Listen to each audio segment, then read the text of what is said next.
Muy buenas a todos, ¿cómo andan? Les doy la bienvenida a Historias para un Café. Inventar algo único y que cambie el curso de la historia de la humanidad debe ser de los sentimientos más satisfactorios que pueden existir. Es cosa de imaginarse la complacencia de quienes estuvieron detrás de creaciones tan brillantes como la rueda, el hormigón, la máquina a vapor o Internet. Sin embargo, no todas las invenciones tienen fines exclusivamente beneficiosos para el mundo. Hay algunas que, a decir verdad, han dejado un saldo trágico y macabro, y algunos de los genios detrás de esos temibles hallazgos han terminado atormentados por su conciencia. En el video de hoy vamos a conocer a algunos inventores que se arrepintieron de sus creaciones. Pero claro que antes de continuar, te invito a suscribirte al canal, que por un lado ayuda a que este espacio siga creciendo y por otro te mantiene al tanto de los nuevos videos que se suben cada semana. Comencemos con el lugar número 9. Los anuncios emergentes son una verdadera molestia cuando se navega por internet, pero existe un nombre responsable de que tus búsquedas se vean interrumpidas repentinamente con publicidad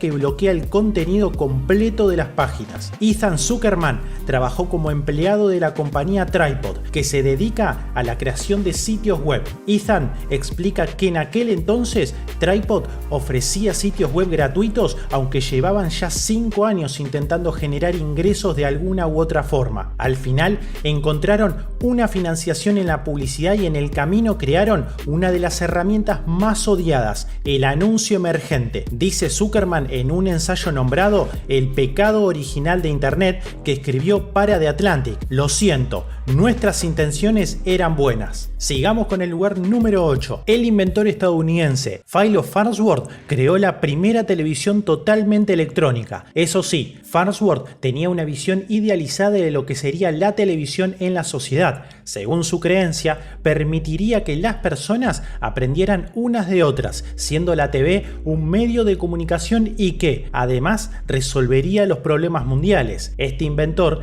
que vivió hasta 1971, vio que la televisión se convertía en algo que no esperaba. Ni era una herramienta educativa ni había resuelto problemas globales, sino como un mero entretenimiento en el que muchas personas pasan demasiadas horas al día. Farnsworth se arrepintió completamente de lo que hizo. Vamos al lugar número 7. John Sylvan es el responsable de haber creado las cápsulas de café desechables, las cuales se tornaron como un estupendo invento en el siglo XX, una forma cómoda de hacer café en las cafeteras modernas. Sin embargo, este inventor se arrepintió de su creación por ser una opción tan poco favorable para el medio ambiente con la cantidad de desechos que se produce. Nos ubicamos en el puesto número 6 para conocer a Kamran Logman. Como estamos viendo, muchos inventos destinados a mejorar la vida en el planeta acaban teniendo usos o consecuencias no deseadas que hacen que sus inventores se arrepientan por completo de haber tenido esta idea. También es el caso de Kamran Logman, desarrollador de la tecnología de pulverización de pimienta de grado armamentístico para aplicaciones policiales. Este experto en guerra y armamento trabajó con el FBI en la década de 1980 para crear un spray de pimienta apto para armas. Pero tras ver cómo los policías rociaban a unos manifestantes no violentos del movimiento Occupy Wall Street, cambió de opinión sobre su invento. Afirmó no estar de acuerdo con este uso del aerosol, aunque es cierto que está permitido utilizarlo en muchos países siempre que sea homologado y el uso esté justificado. Continuemos con el lugar número 5. El inventor estadounidense Bob Probst trabajaba como consultor para Herman Miller en la década de 1960, cuando ideó la Oficina de Acción como una división creada para innovar en todas las áreas. Según declaró al diario New York Times en 1997, estaba diseñado para dar a los trabajadores del conocimiento un entorno más flexible y fluido, pero las empresas vieron su invento como una forma de ahorrar dinero. De esa manera, eliminaron las oficinas individuales y las reemplazaron con espacios abiertos y decenas de cubículos. Probst lamentó profundamente su invento como un lugar impersonal y más parecido a una ratonera que a un lugar de trabajo. Nos movemos al lugar número 4. En diciembre de 1800 1996, dos ingenieros suecos se llevaron la sorpresa de su vida al abrir el testamento de su admirado Alfred Nobel, quien los dejó a cargo de emplear la mayor parte de su fortuna con el fin de crear una entidad para celebrar el avance de la humanidad. Siguiendo las instrucciones del maestro, Ragnar Soldman y Rudolf Liljeqvist dieron vida a la Fundación Nobel, que estableció premios anuales por los méritos alcanzados en física, química, medicina y fisiología, literatura y paz mundial, a lo que en 1969 se le sumó la economía. Este último deseo de Nobel no es al azar y tiene una contundente razón detrás. Se dice que, en el ocaso de sus días, le atormentaba la idea de la muerte y destrucción que la aplicación de sus inventos había generado, y es por eso que decidió legar gran parte de su fortuna a la creación de la fundación. Décadas antes, el químico, ingeniero, escritor e inventor sueco había creado nada más ni nada menos que la dinamita. Nacido en el lecho de una familia de ingenieros, Nobel trabajó con su padre en la fabricación de explosivos, pero en 1864 vivió una trágica experiencia que marcó su vida, cuando su hermano menor y otras 4 personas murieron en una explosión de nitroglicerina. 2 años después, en 1866, Nobel desarrolló un método que permitía manipular con seguridad el inestable explosivo líquido. Para reducir su volatilidad, mezcló nitroglicerina con un material poroso absorbente, creando así la dinamita. Esta invención le dio una fama y una riqueza inmensa a su inventor y dio inicio a una nueva era en la construcción, pero también en la destrucción, pues no pasó mucho tiempo para que comenzara a utilizarse con fines bélicos. Así, se aplicó como relleno explosivo en los proyectiles de artillería y cargas de demolición militares, causando cientos de miles de muertes. Nobel falleció el 10 de diciembre de 1896 en su casa de San Remo, Italia, habiendo firmado su testamento final que sentó las bases para lo que se convertiría en el premio internacional más prestigioso en pro del avance del hombre. Seguimos al lugar número 3. En 1947, el ruso Mikhail Kalashnikov creó la AK-47, un rifle sencillo, resistente y confiable que se convirtió en el arma de rigor de los ejércitos soviéticos y ruso, así como de decenas de otros países. El AK-47 también fue un símbolo de revolución alrededor del mundo. Estuvo en acción en los campos de batalla de Angola, Vietnam, Argelia y Afganistán. También fue compañero de ejércitos rebeldes en América Latina, como de las FARC y el ELN en Colombia. Grupos palestinos lo utilizaron con frecuencia y hay una célebre foto de Osama Bin Laden ostentando el rifle con su característico cargador curvo. La relativa simplicidad del diseño hizo que su manufactura fuera barata y su mantenimiento en el campo de batalla simple. Se convirtió en el fusil de asalto de mayor uso en el mundo y, según los cálculos, acumula más muerte que las bombas atómicas. Aunque a lo largo de su vida, Mikhail Kalashnikov expresó pocos remordimientos por su mortífero invento, dijo una vez: "Duermo profundamente". Poco antes de su muerte, confesó que tenía un dolor espiritual insoportable. En una carta al jefe de la Iglesia Ortodoxa rusa a la cual asistía, que fue filtrada por medios rusos un mes después de su muerte, dijo que se sentía responsable de las millones de muertes causadas por su revolucionario fusil. "Mi dolor espiritual es insoportable. Sigo haciéndome la misma pregunta insoluble. Si mi rifle privó a la gente de la vida, ¿puede ser que yo, un cristiano y un creyente ortodoxo, tuve la culpa de sus muertes?", se preguntó. Cuanto más vivo, escribió, más se me clava esta pregunta en la cabeza y más me pregunto por qué el Señor permitió al hombre los deseos diabólicos de la envidia, la codicia y la agresión. Llegamos al lugar número 2 para conocer a Arthur Galston, un fisiólogo y biólogo vegetal estadounidense. Su área de estudio se centraba en las hormonas vegetales y en los efectos de la luz en el desarrollo de las plantas. En eso estaba cuando experimentó con un regulador del crecimiento de plantas llamado ácido triiodobenzoico, o por sus siglas TIBA. El científico descubrió que este componente podía estimular la floración de la soja y hacerla crecer más rápidamente. Sin embargo, también advirtió que si se aplica en exceso, el compuesto haría que la planta perdiera sus hojas, pero los los hallazgos de Galston no quedaron reducidos solo al mundo vegetal. En el contexto de la guerra de Vietnam, ocurría entre los años 1955 y 1975, otros científicos los utilizaron para crear el agente naranja, un poderoso herbicida que tenía como objetivo eliminar selvas y cosechas que podían ser aprovechadas por la guerrilla del Vietcong.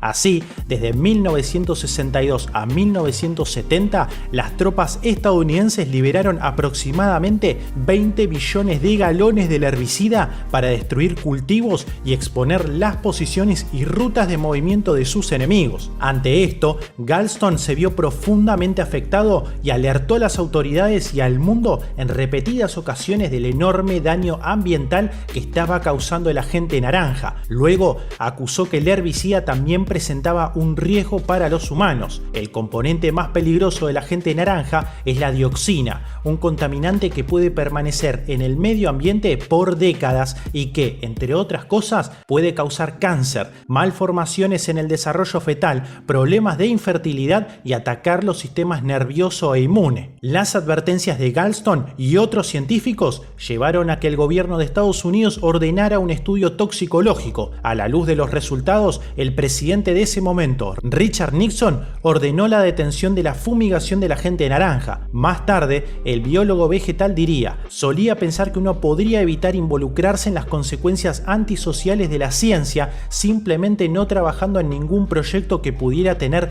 fines malignos o destructivos. He aprendido que las cosas no son tan simples y que casi cualquier hallazgo científico puede pervertirse o deformarse bajo las presiones sociales. También aseguró que el agente naranja fue un mal uso de la ciencia. La ciencia está destinada a mejorar la suerte de la humanidad, no a disminuirla, y su uso como arma militar me pareció desaconsejable, agregó. Para muchos, el siguiente inventor es evidente, pero era alguien que no puede faltar en esta lista. En el lugar número 1 nos encontramos con Robert Oppenheimer. No hubo otro científico más vinculado a la creación y al uso de las bombas atómicas durante la Segunda Guerra Mundial que este científico. El físico teórico estadounidense fue el director del Proyecto Manhattan, que consiguió desarrollar la primera bomba atómica de la historia. Esta fue detonada en el desierto de Nuevo México en una operación llamada Trinity, el 16 de julio de 1945, menos de un mes antes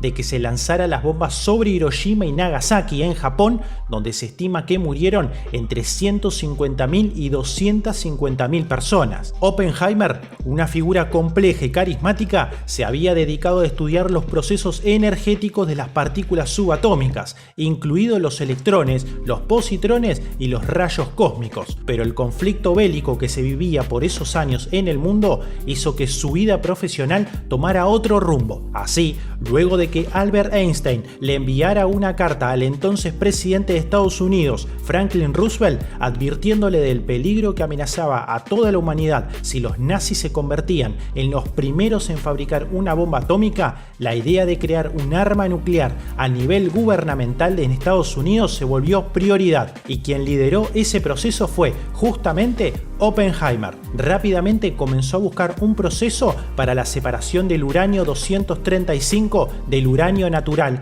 y a determinar la masa crítica necesaria para fabricar dicha bomba. Entre otras cosas, se le instruyó establecer y administrar un laboratorio para llevar a cabo esta tarea y, en 1943, eligió la meseta de Los Álamos en Nuevo México. Oppenheimer ocupó un puesto de inmensa responsabilidad y fue llevado al límite, explica la BBC Mundo el historiador especialista en armas nucleares Alex Wellerstein. Estuvo involucrado en decisiones claves sobre el diseño de las bombas atómicas y estuvo personalmente involucrado en las decisiones sobre cómo se usarían esas bombas. Instó a que se usaran en contra de ciudades y estaba en el comité que tomó decisiones sobre dónde se lanzarían las bombas exactamente, agrega. Pero más tarde, Oppenheimer expresaría en repetidas ocasiones su pesar por el fallecimiento de las miles de víctimas en Hiroshima y Nagasaki. Incluso 2 meses después de la explosión de las bombas, renunció a su cargo. Desde 1947 hasta 1952 fue asesor de la Comisión de Energía Atómica de Estados Unidos, desde donde abogó por el control internacional del poder nuclear para evitar la proliferación de armamento nuclear y frenar la carrera armamentística entre Estados Unidos Unidos y la Unión Soviética. Además, se opuso fuertemente al desarrollo de la bomba de hidrógeno,